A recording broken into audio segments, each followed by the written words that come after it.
So welcome to JK Civil Services. Today we are going to discuss the budget for the financial year 2022 to 23. So आज जो हम budget discuss करेंगे ये हम current view के हिसाब से करेंगे, हम ज़्यादा डिटेल में नहीं जाएंगे क्योंकि बेसिक के लिए मैं आपके लिए अलग लेक्चर अपलोड कर दूँगी. For now we will be discussing from the current affairs point of view. Okay. So the word budget, it's basically derived from the French word budget, which means a leather briefcase. एक leather के bag को हम बुगेट बोलते हैं और उसी से budget word derive हुआ है. ओके, सो बेसिकली बजट होता क्या है? Budget is basically a financial report. एक रिपोर्ट है जिसमें एस्टिमेट्स होते हैं इनकम के, एक्सपेंडिचर के, जो कि फ्यूचर पॉलिसीज़ में हम कैसे उनको इन्वेस्ट करेंगे, कैसे एलोकेट करेंगे, वो पूरी ये रिपोर्ट बताती है. ठीक है. सो द वर्ड बेसिकली जो बजट वर्ड है ये हमने कॉन्स्टिट्यूशन में इसे हम बजट वर्ड से यूज़ नहीं करते, हम बोलते हैं इसको annual financial statement. Meaning same ही है, सिर्फ हम एनुअल फाइनेंशियल स्टेटमेंट ऑफिशियली इसका ये नाम है. और ये आर्टिकल 112 में इसका मेंशन हुआ है कॉन्स्टिट्यूशन में. ठीक है. सो द नेक्स्ट पॉइंट इस कि जो इसका फाइनेंशियल ईयर होता है ये शुरू होता है 1 अप्रैल से और ख़त्म होता है 31 मार्च तक. नाउ ये जो बजट है ये प्रिपेयर कौन करता है? ये department of economic affairs which comes under the ministry of finance. ठीक है. जो फर्स्ट बजट था हमारे इंडिया का, इंडिपेंडेंट इंडिया का, वो कब हुआ था present? In the year 1947. So here are some other facts, ज़्यादा नहीं है. फर्स्ट इज कि जो निर्मला सीतारमन है, she has presented the budget for the 4th time in the row. इसका मतलब है कि इन्होंने 4 बार इकट्ठे बजट प्रेजेंट किया as our finance minister. Okay. And इस बजट में एक और स्पेशल बात ये है कि हमने made in India tablet use की है फॉर प्रेजेंटिंग द बजट. होता क्या था, पहले हम ये सिस्टम यूज़ करते थे बही खाता. ये बेसिकली एक ट्रेडिशन था ब्रिटिशर्स के टाइम से कि जो बजट के डॉक्यूमेंट्स थे उनको एक लेदर बैग में कैरी करके प्रेजेंट किया जाता था. तो उस चीज़ को हटाने के लिए इन्होंने मेड इन इंडिया का टैबलेट यूज़ किया और इस कस्टम को रिप्लेस कर दिया. Now this is important. These are the main 4 areas of focus. So first area is PM Gati Shakti. In PM Gati Shakti basically there are different ministries. उनको integrate कर दिया गया है, इकट्ठे कर दिया गया है for a smoother formulation of policies. Then second there is inclusive development. Inclusive means it is overall. So सिर्फ एक सेक्टर को नहीं होगी, सभी सेक्टर्स मिला के डेवलपमेंट हो गई. ठीक है. Then there is energy transition and climate action. तो इस बार हमारी गवर्नमेंट ने क्लाइमेट चेंज पे बहुत फोकस किया है. उन्होंने जो नॉन रिन्यूएबल रिसोर्सेज हैं उनको कैसे हम आगे वो यूज़ कर सकते हैं, कन्वेंशनल सोर्सेज को कैसे हम रिप्लेस कर सकते हैं, तो उसके लिए उस पर भी ध्यान दिया गया. Then there is financing of investment. कैसे हम इन्वेस्टमेंट्स को फाइनेंस करेंगे डिफरेंट फाइनेंशियल सेक्टर्स में जिससे रिटर्न जो है अच्छा मिले. ठीक है. Then these are the 7 engines of PM Gati Shakti. तो ये जो मिनिस्ट्रीज़ हैं, ये roads, railways, airports, mass transportation, waterways, logistics, infrastructure, इन सबको मिला के PM गति शक्ति इज फॉर्मुलेटेड.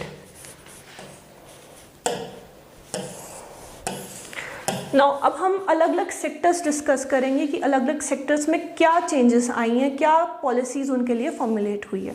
सो पहला हमारा सेक्टर है वो है टैक्सेशन का. ठीक है. सो इन टैक्सेशन जो हमारी फर्स्ट चेंज आई है वो ये है कि कोई चेंज आई नहीं है इनकम टैक्स स्लैब्स में. तो इनकम टैक्स स्लैब्स बेसिकली होता क्या है कि हमारी कुछ इनकम है. Let's suppose my income is 2,50,000. It is between 0 to 2,50,000. ठीक है. तो उस पर मेरा कितना टैक्स लगेगा? 5% टैक्स लगेगा. इतनी अगर मेरी इनकम इस स्लैब में फॉल करती होगी. ठीक है. और इफ मेरी इनकम 250 से 5 लाख के बीच में है, so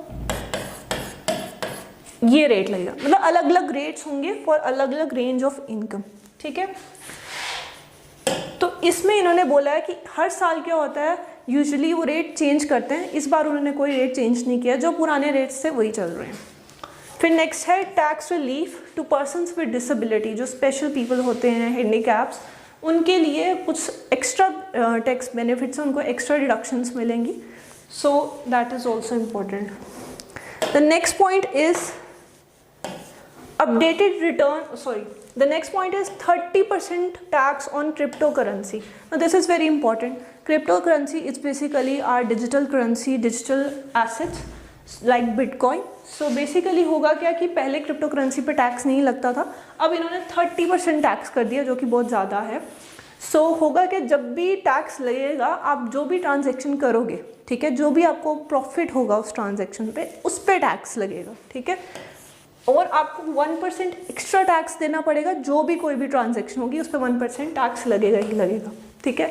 and also one more point कि यहाँ पे लॉसेस को सेट ऑफ करने के लिए कोई प्रोविज़न नहीं है। जैसे होता क्या है, अगर हमारी इनकम जब हम कैलकुलेट करते हैं अलग अलग सोर्सेज से होती है, तो कोई भी अगर हमें लॉस होता है तो हम दूसरी इनकम, फॉर एग्जांपल एक इनकम से अगर मतलब हम काट नहीं सकते तो हम दूसरी इनकम से काट लेते हैं। Like if we have salary as a income and we have एक बिजनेस इनकम भी है हमारी, तो अगर हमें बिजनेस में लॉस होगा कोई, तो वो हम सैलरी की इनकम से भी कट ऑफ करेंगे। उससे क्या होगा कि आपकी ओवरऑल इनकम कम हो जाती है, तो जब आपको टैक्स लगेगा, आपकी इनकम कम होगी, तो ऑब्वियसली आप पे टैक्स भी कम लगेगा।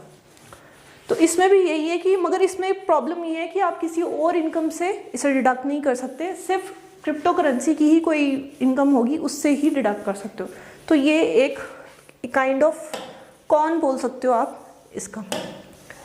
Then next is updated return on payment of taxes. होता क्या है कि जब भी आप टैक्स फाइल करते हो, आप अपनी इनकम बताते हो कि कौन से सोर्स से कैसी आई है, और फिर आप उनको गवर्नमेंट के पास भेज देते हो कि ये हमारा टोटल टैक्स बनता है। बट अगर फॉर एग्जांपल आपको चेंज करना हो कि नहीं मेरी इनकम इतनी नहीं है या कुछ और कि किस सोर्स से मिली है, तो अब आपके पास ऑप्शन अवेलेबल है कि आपने जब फाइल कर दिया होगा उसके 2 साल तक, फाइल करने के 2 साल तक आप उसको चेंज कर सकते हो, एडिट कर सकते हो, रेक्टिफाई कर सकते हो। तो ये एक बेनिफिशियरी है टैक्स पेयर्स के लिए। सो the next point is gift of virtual assets. अगर कोई भी आप वर्चुअल एसेट्स दे रहे हो, लाइक बिटकॉइन, कुछ भी, कोई भी डिजिटल करेंसी दे रहे हो, किसी को गिफ्ट दे रहे हो, एक ट्रांजैक्शन नहीं कर रहे हो, तो उस पे क्या होगा कि जो भी रिसीवर होगा गिफ्ट का, उस पर टैक्स चढ़ेगा, तो उसको टैक्स पे करना पड़ेगा। Then there is the tax deduction limit for state employees contribution to NPS raised from 14% raised to 14% from 10%. NPS is basically our national pension system. Okay, so होता क्या है कि एम्प्लॉयज़ को जब भी सैलरी मिलती है उसका कुछ पार्ट जो है वो NPS में कंट्रीब्यूट होता है। फिर फर्दर जब वो रिटायर्ड हो जाते हैं उनको एज अ पेंशन की फॉर्म में वही पैसा मिलता है मंथली। ओके, सो होता क्या था कि पहले उनको अपनी इनकम का 10% जो था वो NPS पे कंट्रीब्यूट करना पड़ता था, मगर अब उन्होंने, सरकार ने वो चीज़ रेस कर दी है, अब उनको 14% देना पड़ेगा अपनी इनकम से। ये इनको बाद में रिटायरमेंट में यही अमाउंट इनको बाद में मिलेगा, बट अभी के लिए फॉर टाइम बिंग ये इंक्रीज कर दिया है।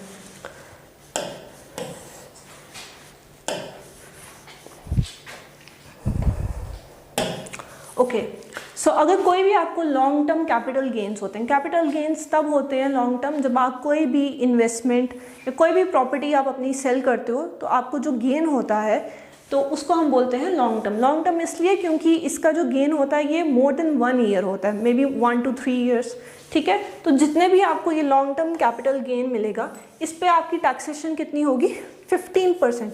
पहले ये टैक्सेशन बहुत ज़्यादा थी, it was around 35 to like or 27%, but अब गवर्नमेंट ने इसको काफ़ी रिड्यूस कर दिया, 15% कर दिया। सो ये एक अच्छी बात है, ठीक है। टोटल हमारी GST कलेक्शन जो हुई है in the month of Jan 2022 वो है 1,40,986 करोड़। ये हाईएस्ट अभी तक की जितनी भी जीएसटी कलेक्शन हुई है एक मंथ में, वो Jan 2022 में है। So this is important.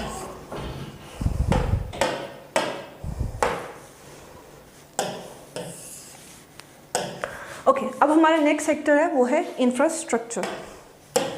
So infrastructure is basically are bridges, all the जो भी सेक्टर जो इकोनॉमी को बूस्ट करते हैं डेवलपमेंट में, that comes under infrastructure. Okay, so इसमें सबसे पहला हमारा क्या है, पीएम गति शक्ति, जो हमने पहले पढ़ा था कि अलग अलग जो मिनिस्ट्री थी वो इंटीग्रेट हुई थी। तो इसका मास्टर प्लान की कितनी इन्होंने एलोकेट किया है, 20,000 करोड़। ठीक है, फिर then there is national master plan of expressways. तो ये जो है इन्होंने एक प्लान बनाया for the year 2022-2023। Expressways basically they are special highways, वहाँ पे एक्सेस इतना आसान नहीं होता, they are more like better, उनमें लेन डिवाइडर्स सब होते हैं, so they are few compare to the highways. Okay, so उसके लिए कि उनको कैसे आगे बढ़ाएं, तो that is in the year 2022-23।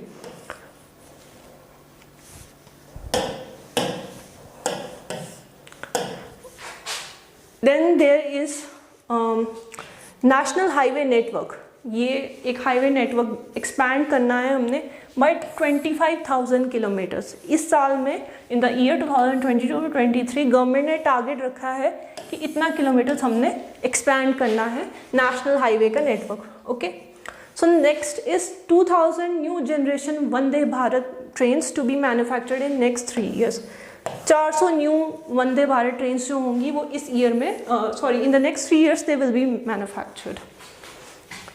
Then there is a 60 kilometer of 8 ropeway projects under the scheme of पर्वतमाला प्रोजेक्ट। तो पर्वतमाला प्रोजेक्ट क्या है कि जहाँ पे हिली एरियाज़ हैं, जहाँ पे एक्सेस इतना अच्छा नहीं है ट्रांसपोर्टेशन का, तो वो वहाँ पे मतलब रोड कनेक्टिविटी के लिए और टूरिज़्म को बढ़ाने के लिए गवर्नमेंट ने क्या किया है, रोपवेज प्रोजेक्ट लॉन्च किए हैं, जैसे केबल से जो होती हैं gondola rides.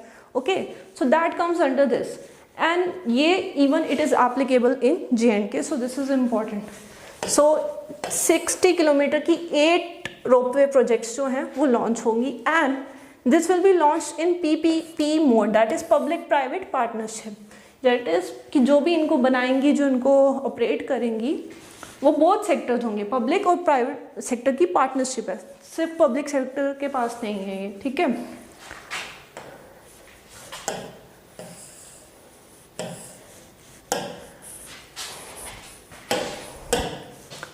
okay, then there is metro system, multimodal connectivity will be facilitated on priority, or new metro system will be launched. Then there is 100 गति शक्ति कार्गो टर्मिनल्स होंगे पोर्ट्स के पास, वहाँ पे कार्गो रखा जाएगा। तो नेक्स्ट 3 years में वो 100 they will also be manufactured. Okay, so now there is 280 gigawatts of solar capacity, ठीक है, by the year 2030। इतने गीगावाट्स के हमने सोलर कैपेसिटी अपनी बढ़ानी है इंडिया की, अलग अलग सोलर पैनल्स लॉन्च होंगे। ठीक है, उसके लिए इतना फंड एलोकेट हुआ, that is 19,500 crore. Okay, for solar PV modules. Now startups. अब हुआ क्या है कि आजकल टेक्नोलॉजी काफ़ी बढ़ गई है, सो गवर्नमेंट ने एक अच्छा स्टेप लिया है कि अब वो ड्रोन्स का यूज़ करेंगे। जो IT कंपनीज हैं दे विल बी मैन्युफैक्चरिंग ड्रोन्स, और स्टार्टअप्स को भी उनकी प्रोजेक्ट्स को मैन्युफैक्चर करने के लिए दे दिया हुआ है। Then there is Ken Betwa river linking project, ये इंपॉर्टेंट है।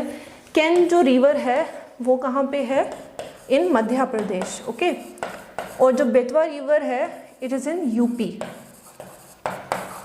सो केन रिवर का जो एक्सेस वाटर है, सरप्लस वाटर है, वो सप्लाई कहाँ होता है, बेतवा रिवर को। ठीक है, तो इस प्रोजेक्ट को लिंक करने के लिए भी इन्होंने 44,605 करोड़ रुपीस एलोकेट किए हैं। ठीक है,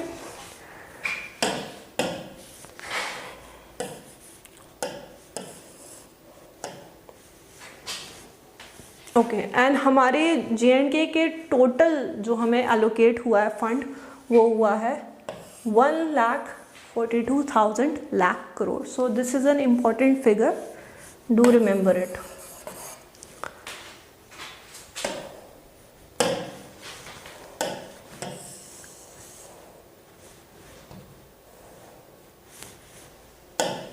now the next sector is our health care sector. Health care sector में सबसे पहला पॉइंट क्या हुआ है कि नेशनल डिजिटल हेल्थ इकोसिस्टम एक वो बनाएंगे। वो किस तरह से बनाएंगे? इन्होंने national tele mental health programmes launch किया है। इसमें क्या होगा कि 23 mental health centres of excellence खोले जाएंगे थ्रू आउट द कंट्री। यहाँ पे किसी को अगर कोई भी मेंटल इश्यूज़ हैं किसी भी तरह के, तो that will be taken care of. उनको सपोर्ट प्रोवाइड किया जाएगा।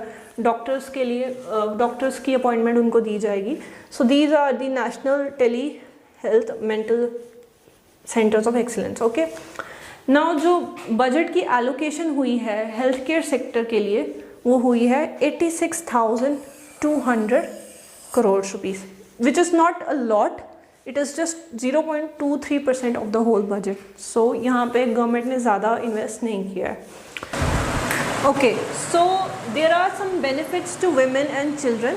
इसके लिए हमने 4 स्कीम्स लॉन्च की हैं। मिशन शक्ति, मिशन वत्साल्या, सक्षम आंगनवाड़ी एंड पोषण। तो बेसिकली ये चारों स्कीम्स जो हैं वो विमेन और चिल्ड्रन के ऊपर फोकस करती हैं। ठीक है, मिशन वत्साल्या एक अलग स्कीम भी है जो महाराष्ट्र गवर्नमेंट ने लॉन्च की है। वो विडो विमेन के लिए है जिन्होंने अपने हस्बैंड्स को कोविड-19 की वजह से लूज़ कर दिया था, तो वो अलग स्कीम है, उसको कंफ्यूज नहीं करना। ये जो चारों स्कीम्स हैं ये इकट्ठे लॉन्च हुई हैं specially for women and children. Okay, so the next point is, हाँ, so there is the amount of 60,000 crore. जो ये अमाउंट है ये हर घर नल से जल, ठीक है, इसके लिए इन्होंने एलोकेट किया है। इसमें क्या है कि हर घर में जो वाटर की टैप वाटर है it should reach there. Okay, so it basically covers 3.8 crore household. इतने हाउस होल्ड कवर होने चाहिए by the year 2022 to 23। Okay, now इसमें स्पेशल एक और पॉइंट याद रखने वाला है, this is important from the point of JNK, that is the Jal Jeevan mission. ठीक है, इसका इतना amount 9,289.15 crore. Okay, so this has been allocated to JNK for this जल जीवन मिशन। ओके, हाँ, एंड जल जीवन हर घर जल में दी डिस्ट्रिक्ट श्रीनगर एंड गांधरबल, ये 2 ऐसे डिस्ट्रिक्ट्स हैं जहाँ पे 100% टैप वाटर एक्सेस है हर घर पे। ओके, सो JNK एस्पायर कर रही है कि वो हर घर जल यूटी बन जाएगी। इसके सारे डिस्ट्रिक्ट्स में जो टैप वाटर होगा वो पहुँच जाएगा। ओके,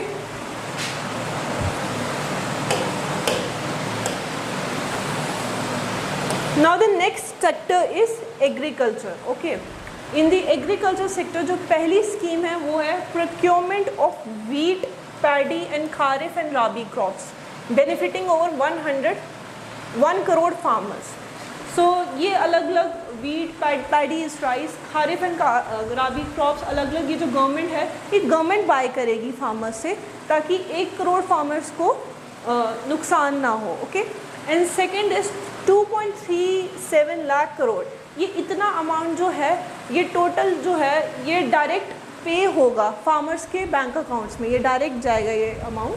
ठीक है, in the form of minimum support price. Minimum support price is basically given to farmers कि इससे नीचे उनको अपना प्रोडक्ट नहीं बेचना पड़े। Okay, so then there is, government ने क्या बोला है कि फ्री एंड नेचुरल फार्मिंग पे बहुत फोकस किया है, traditional ways that are free from chemicals. Okay, तो उनको प्रमोट करना है। Then 2022 is the year of millet. So government ने जो पोस्ट हार्वेस्ट इस पे जो वैल्यू एडिशन होगी मिलेट प्रोडक्ट्स के लिए उसको प्रमोट करने के लिए 2022 year of millet. Okay, then the next is using Kisan drones for crop assessment and spraying of pesticides. अब पहले जो थे हमारे ट्रेडिशनल मेथड्स थे, but since we are growing in our technological sector अब ड्रोन्स का यूज़ होगा पेस्टिसाइड्स और इंसेक्टिसाइड जो भी स्प्रे करने के लिए क्रॉप्स पे। ठीक है, और इसको किस कंपनी को ये दिया गया है? टाटा। ठीक है, तो टाटा कंपनी को ये प्रोजेक्ट दिया गया। Next is food subsidy slashed by more than 27%। अब बजट में होता यही है कि एक सेक्टर से कुछ अमाउंट निकालते हैं दूसरे सेक्टर में इन्फ्यूज़ करते हैं। तो यहाँ पे भी आप देख सकते हो उन्होंने बजट सब्सिडी जो पहले ये देते थे अब उन्होंने 27% कम कर दी है जो पहले देते थे, ठीक है। और इसमें एक न्यू पॉइंट ये है कि नाबार्ड जो इंस्टीट्यूट है ये फाइनेंस करेगा जो न्यू स्टार्टअप्स आ रहे हैं एग्रीकल्चर प्रोडक्ट्स के लिए, तो उनको फाइनेंस नाबार्ड करेगा for agriculture purposes, okay. Then there this MNREGA scheme, this is a very old scheme and it provides Mahatma Gandhi national rural employment scheme है। तो ये बेसिकली क्या करती है, इट एम्प्लॉयज़ जो अनएम्प्लॉयड रूरल लोग होते हैं उनको एम्प्लॉयमेंट देती है। बजट में क्या हुआ है कि इस स्कीम से 25% स्लैश कर दिया गया है, कम कर दिया गया अमाउंट जो पहले इस स्कीम के लिए मिलता था, okay. So now the amount for this scheme is 73,000 crores for the rural jobs.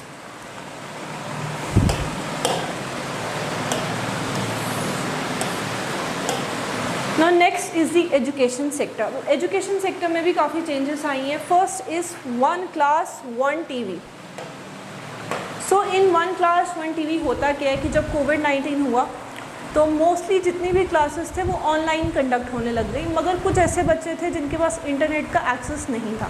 तो उन बच्चों के लिए गवर्नमेंट ने क्या किया, ये प्रोग्राम लॉन्च किया 1 class 1 TV। मतलब टीवी पे या रेडियो पे उनकी क्लास जो होगी वो कंडक्ट होगी, ठीक है। और ये पहले खाली इसके 12 चैनल थे, अब उन्होंने 200 चैनल्स टीवी चैनल्स बढ़ा दिए हैं इस स्कीम के लिए, ठीक है। और वो जो जितने भी चैनल्स होंगे वो अब रीजनल लैंग्वेजेस में भी अवेलेबल होंगे from class 1st to 12। Then there is a digital university, वो भी सेटअप होगी और वो भी डिफरेंट इंडियन लैंग्वेजेस जितनी भी नेटिव लैंग्वेजेस में हैं it will be provided.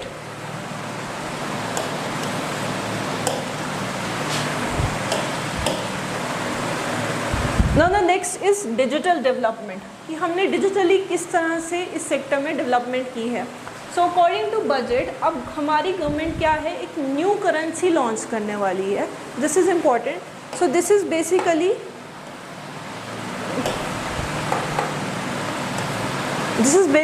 The new digital currency, ठीक है।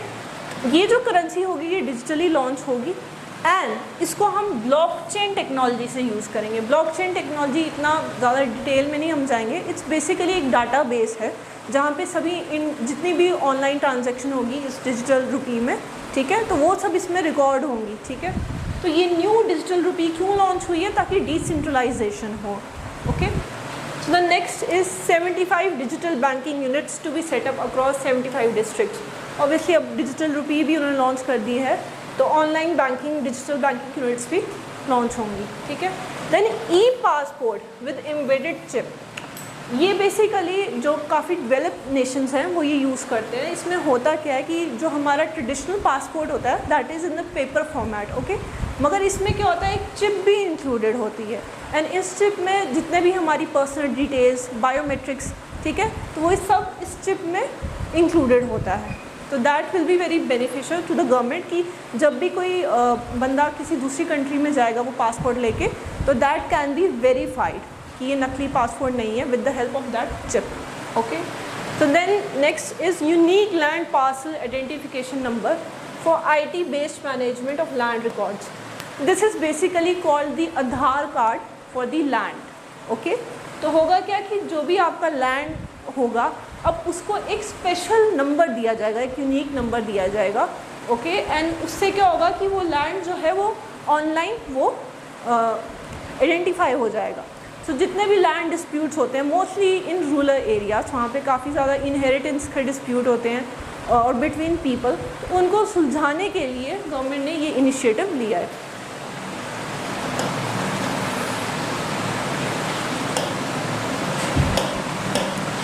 Now next is our defence sector. So defence sector में काफ़ी गवर्नमेंट ने इस बार इन्वेस्ट किया हुआ है। सो इन द डिफेंस सेक्टर जो है 68% ऑफ कैपिटल प्रोक्योरमेंट बजट, ठीक है, वो बेसिकली जितना भी हमारा कैपिटल प्रोक्योरमेंट बजट है, जितना भी टोटल बजट है डिफेंस का, उसमें से 68% जो है वो कैपिटल प्रोक्योरमेंट के लिए है for domestic industry to promote आत्मनिर्भरता and reduce dependence on imports. Basically कि अब हमारी जो जितनी भी हमारे नेशनल जो इंडस्ट्रीज़ हैं, तो बेसिकली वो कैपिटल, वो प्रोडक्ट्स वो प्रोड्यूस करेंगी फॉर आर डिफेंस सेक्टर। हम बाहर से इंपोर्ट नहीं करेंगे डिफेंस के लिए। Then the next is defence R&D budget. R&D is basically research and development, ठीक है। तो उसके लिए क्या हुआ है कि R&D का जो डिपार्टमेंट था पहले गवर्नमेंट या पब्लिक सेक्टर ही उसको हैंडल करता था, मगर अब उन्होंने स्टार्टअप्स और प्राइवेट इंडस्ट्रीज़ को भी ये दे दिया है। तो उसके लिए इन्होंने 25% जो भी R&D का बजट था उसका 25% हिस्सा उन्हें स्टार्टअप्स और प्राइवेट इंडस्ट्रीज़ में जितनी भी वो इन्वेस्टमेंट होगी उनको इनिशिएट कराने के लिए, तो वो उसमें जाएगा। सो बेसिकली अब प्राइवेट इंडस्ट्री जो है वो डिज़ाइन और डेवलप करेगी जो हमारे जितने भी मिलिट्री के न्यू वेपन्स होंगे, इक्विपमेंट्स होंगी, ठीक है। सो ऑल्सो अब हमारा जो टोटल बजट है for the defence sector is 5,25,166 crore, ठीक है। तो 9.8% जो है पिछले साल से हमने इंक्रीज़ किया है budget for the defence sector. Now comes the sports department, okay. तो स्पोर्ट्स में इस बार काफ़ी ज़्यादा हमारी गवर्नमेंट ने इन्वेस्ट किया है as compare to the previous year. We have invested more of 305 crore compare to the previous budget. तो टोटल इन्वेस्टमेंट हमारी कितनी है 3,062 करोड़, ओके। बट हमने कितना इंक्रीज़ किया है 305 करोड़, ओके। सो ये क्यों हुआ है? क्योंकि इस बार इस साल हमारे एथलीट्स ने बहुत अच्छा परफॉर्म किया है in the Olympics. So government is starting to give them the importance and they are providing new schemes so that कि जो न्यू एथलीट्स आ रहे हैं हम उनको हेल्प कर सकें। सो this is all. So thank you everyone.